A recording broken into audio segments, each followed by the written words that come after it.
Ninguna persona nace con instinto criminal, ni con malas costumbres adquiridas.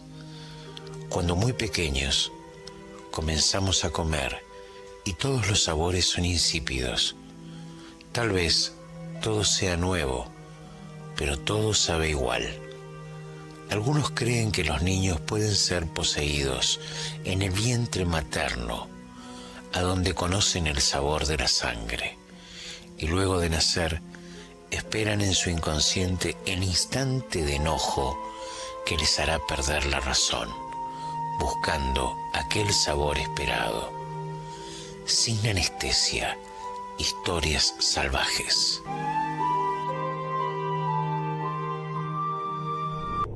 En Sin Anestesia te presentamos el cuarto capítulo de la vida de Lara, Peligrosa, la historia de esta inocente criatura enferma con una desdichada y turbulenta vida criminal.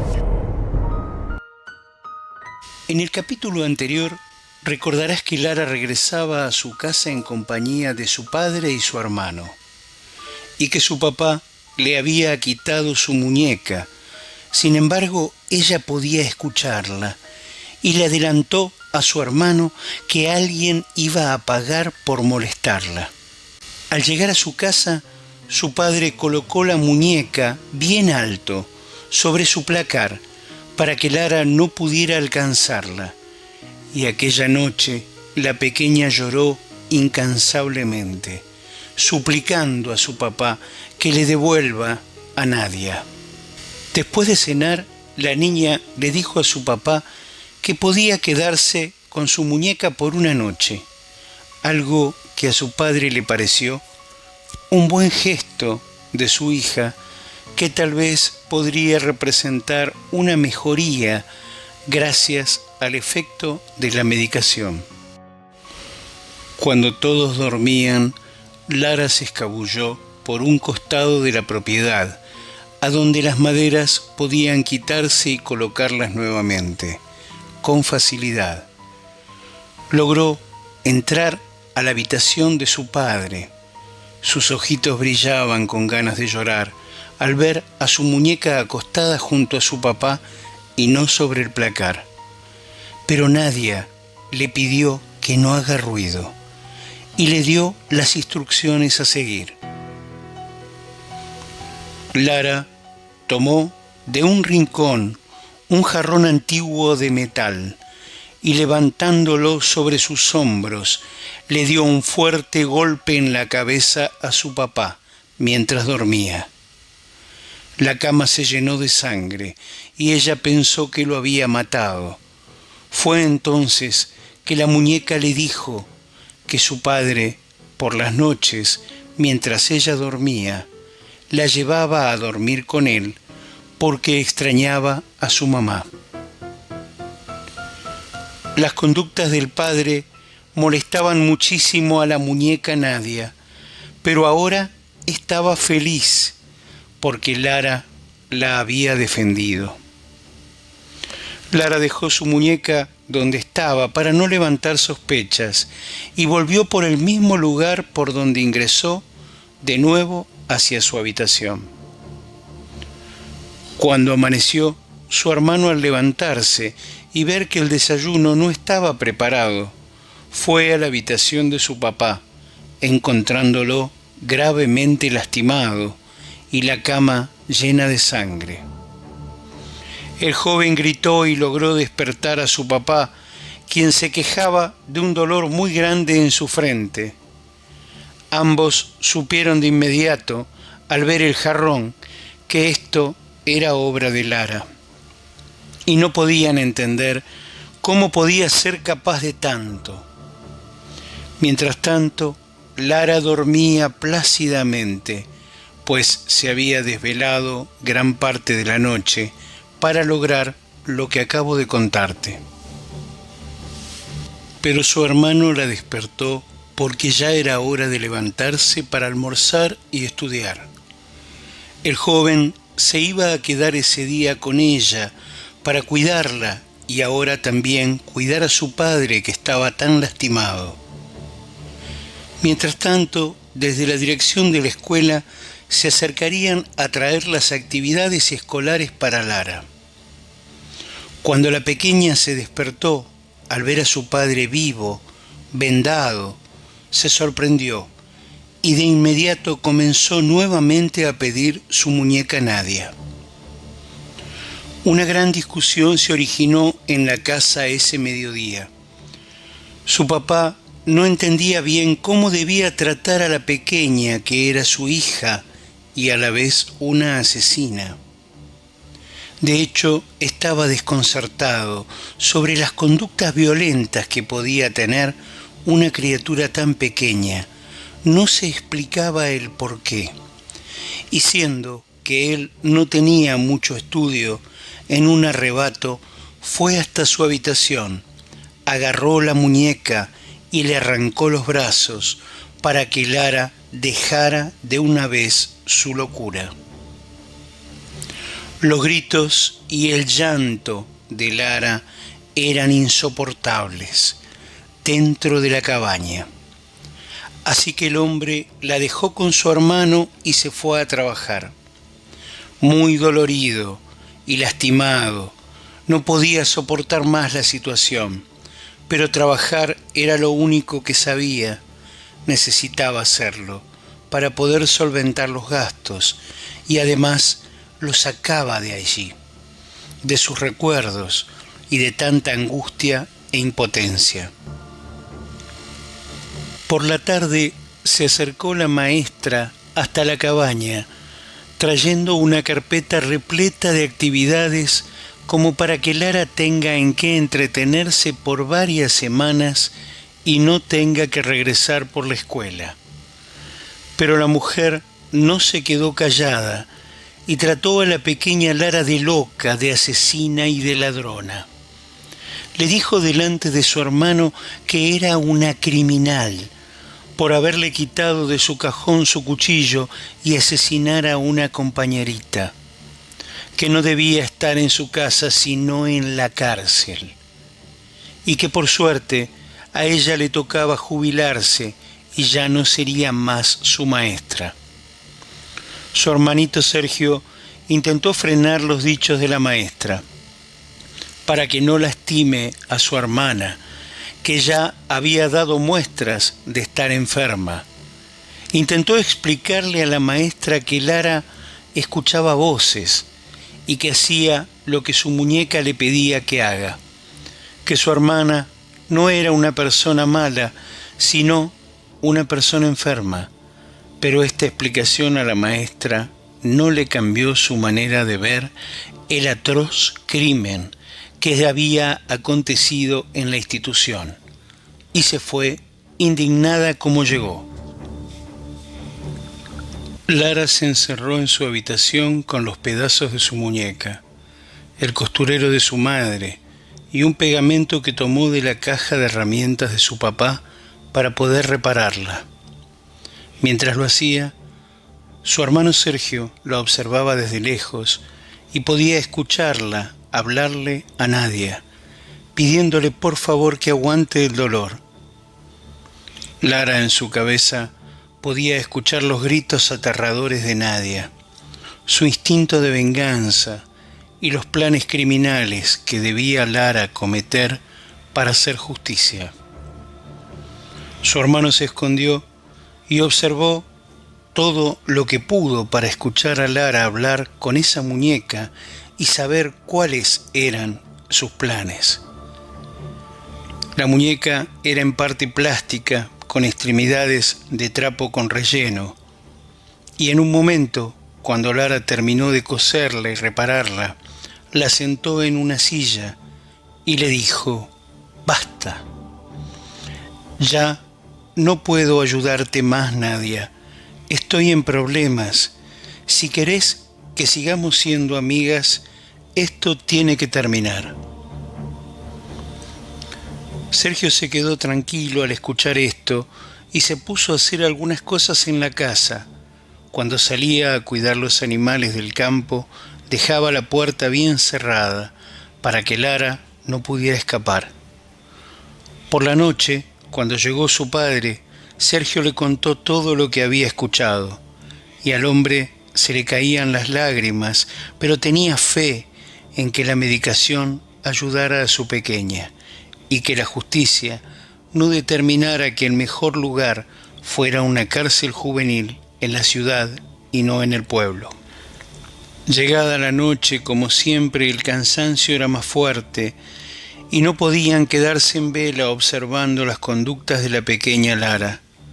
Ella, con su muñeca en su poder, encontró el momento justo durante la noche para escaparse nuevamente. Corrió por el campo hasta el pueblo. Muerta de frío, llegó a la casa de su maestra. Intentando ingresar, pudo ver por la ventana que la vieja solterona dormía con un libro entre sus manos.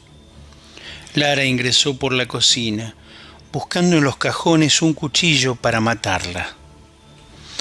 Hizo ruido en su afán de encontrarlo, y como la maestra tenía el sueño liviano, saltó de la cama.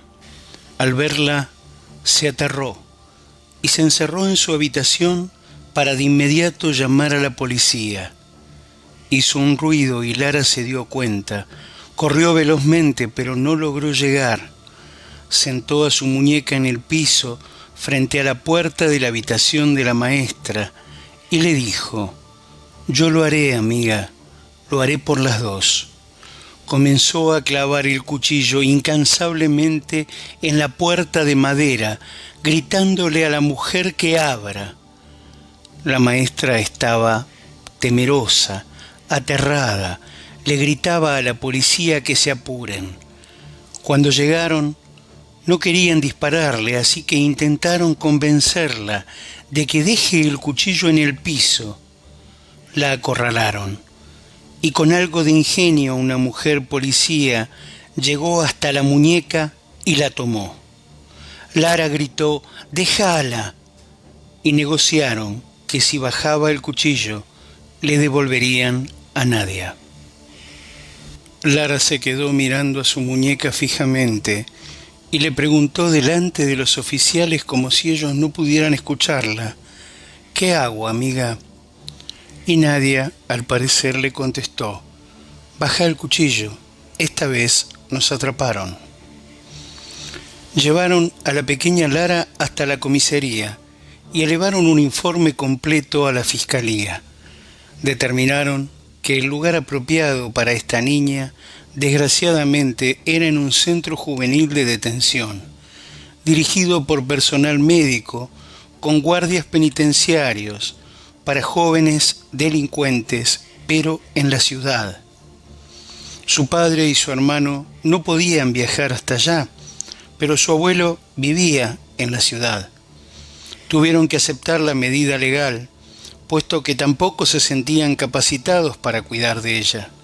Estaba descontrolada.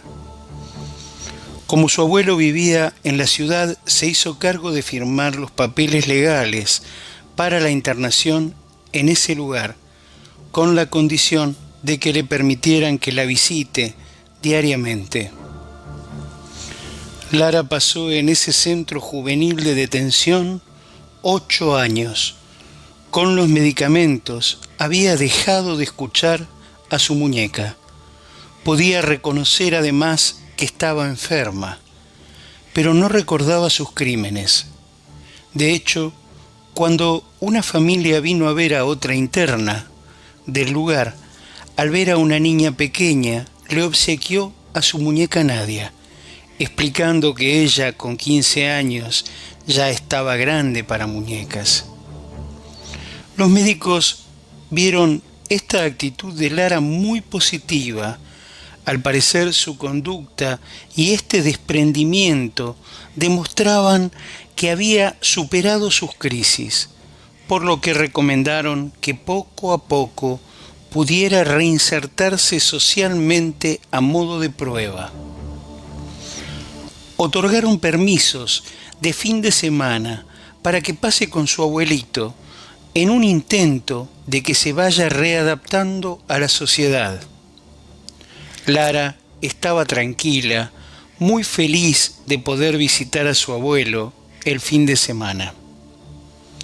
Cuando llegó a la casa de su abuelo, el hombre le tenía preparada su habitación, un grabador con radio, música de moda para que se distraiga y algunos portarretratos con fotos familiares sobre un mueble.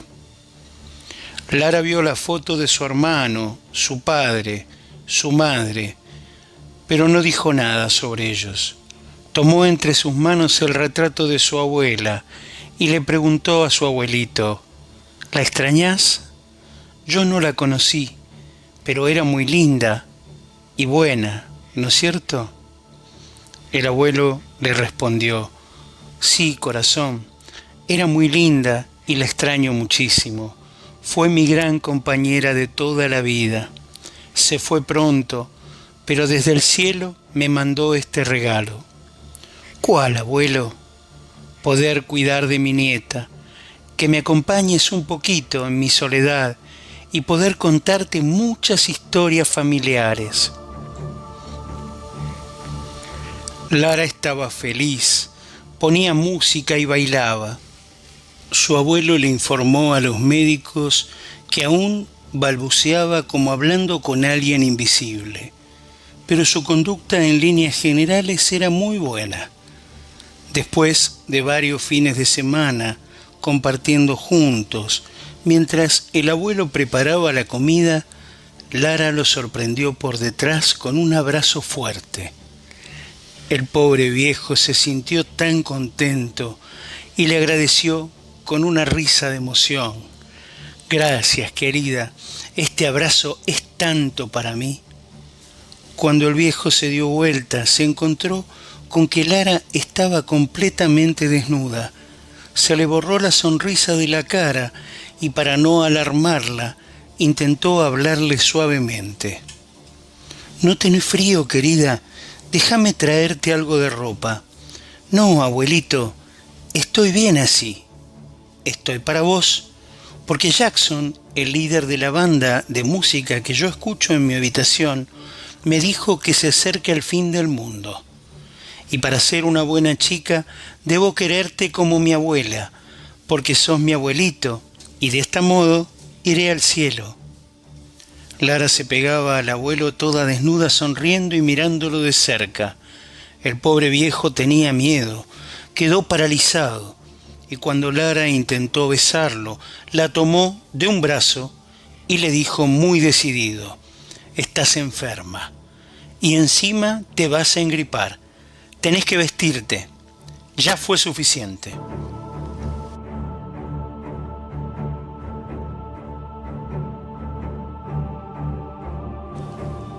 Lara no puso objeción hasta llegar al cuarto y allí se vistió como el abuelo le indicó. Pero por la noche volvió a desnudarse y se metió en la cama del viejo mientras dormía. El hombre se despertó y saltó de la cama. Allí ella le dijo: cállate, abuelo, y escúchame bien. Nadie me quiso nunca, ni mi padre, ni mi hermano. Vos me querés de verdad. Si llegás a contar esto a los médicos, me van a tener encerrada para siempre. No quiero eso, abuelo. Si lo contás, voy a decir que abusaste de mí. El hombre sintió vergüenza, miedo, desesperación, y aunque sabía que sería un error, no quería terminar en una cárcel con su avanzada edad. Lara seguía escuchando la voz del cantante en las canciones que le decían qué es lo que debía hacer y qué pensar. Pero una tarde, además, se presentó frente a ella una figura de su abuela, que le indicó que tuviera mucho cuidado con lo que hacía, porque Jackson mentía y el daño que le estaba haciendo a su abuelo ella nunca se lo iba a perdonar. La voz de Jackson siguió apareciendo en las canciones y esta vez le indicaron qué hacer. Debía asesinar al viejo. Esa noche, Lara se volvió a presentar a los pies de la cama de su abuelo y se quedó mirándolo mientras dormía. El hombre se despertó y se sobresaltó. Dijo: basta, ya aguanté suficiente, nena. Dormiste acá, me hiciste daño, me lastimaste. Imagino lo que habrás hecho con tu tío. para que termine así. Sos una perdida. No me importa lo que me digas. No voy a hacer lo que vos digas. Estás loca. No quiero ir a la cárcel por tu culpa. Deberías estar internada para siempre. Lara fingió estar asustada con las palabras de su abuelo y se retiró hasta la cocina. Se sentó a hablar sola. El abuelo entendió que había hecho lo mejor, darle un corte a toda esta situación de esta chica, y volvió a acostarse. Al ver que el abuelo no aparecía con Lara en el centro médico de detención juvenil, fueron a buscarla hasta la casa del viejo. Golpearon, tocaron timbre, los perros ladraban, pero nadie salía. Tuvieron que romper la puerta. Con un hacha había sido desmembrado el abuelo y Lara estaba sentada, desnuda, en el piso, justificando: me quiso violar mi abuelo y mi abuela lo mató. La sedaron, la vistieron y al día siguiente 3 psiquiatras y la fiscal presente escucharon todos los relatos de Lara. Las voces que escuchaba y las órdenes que recibía de los cantantes en sus temas, y la abuela fallecida que aparecía frente a ella hablándole, diagnosticaron que su problema era una esquizofrenia severa. Ella respondió cada pregunta con serenidad y convencimiento de lo que explicaba. Cualquiera hubiera dicho que Lara no podía estar mintiendo. Su padre fue llamado a la brevedad para informarle que debía hacerse cargo del deceso del viejo. Al hablar con Lara, ésta le dijo que por favor la sacara de allí, que en ese centro de detención pasaban cosas muy feas, pero el hombre entre lágrimas le dijo que no saldría más de ese lugar, que ni él ni su hermano estaban preparados para poder tenerla en la casa, que tenían miedo por ella y miedo por ellos. Lara repentinamente se puso seria. Mirándolo fijo le dijo: ¿sabes qué? Lo sabía que no me sacarías de acá. No estoy sola, ¿sabes? La abuela está conmigo y ya me dijo lo que tengo que hacer. Queridos amigos, de momento no puedo adelantarles más. Nos reencontramos el próximo miércoles para seguir de cerca la vida de Lara.